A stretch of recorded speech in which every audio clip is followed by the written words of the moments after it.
Pria itu ingin mencoba pertunjukan yang ekstrim. Ia duduk di kawat di atas gedung. Meski hal ini tak terbayangkan oleh orang awam, namun baginya sesederhana tidur di ranjang. Semua orang melihat pria itu. Saat ini tiba-tiba langit mulai mendung, seolah pertanda akan ada angin dan hujan. Kemudian seekor burung terbang mendekatinya. Ia mulai merasakan di atas sangat dingin dan melihat mata merah burung itu. Pria itu akhirnya merasakan sedikit ketakutan. Pada saat ini angin mulai bertiup kencang. Kawat baja pun secara bertahap menunjukkan tanda-tanda kendor dan kunci pengaman juga mulai bergetar terus-menerus.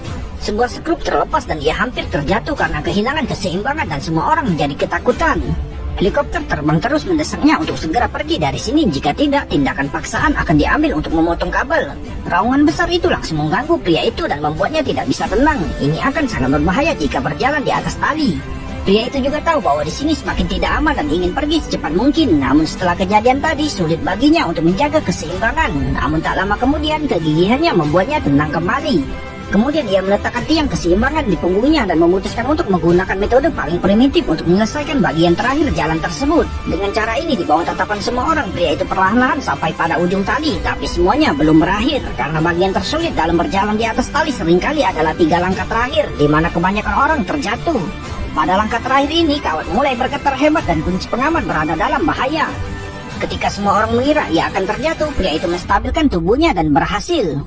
Lalu ia melemparkan tiang keseimbangan dengan gagahnya. Tentu saja ketika ia kembali, mau tak mau ia ditahan oleh polisi. Namun ia tidak takut sama sekali karena ia telah menyelesaikan prestasi luar biasa ini dan mendapat pujian dari semua orang. Bahkan polisi yang menangkapnya memuji kegigihannya. Ia memberitahu dunia bahwa berjalan di atas tali bukan hanya soal pertunjukan, ia juga bisa menjadi hebat. Tidak butuh waktu lama bagi pria itu untuk dibebaskan karena penampilannya yang luar biasa. Penanggung jawab gedung secara khusus memberinya kartu agar ia bisa sering kembali, dan kini ia menjadi terkenal di seluruh dunia.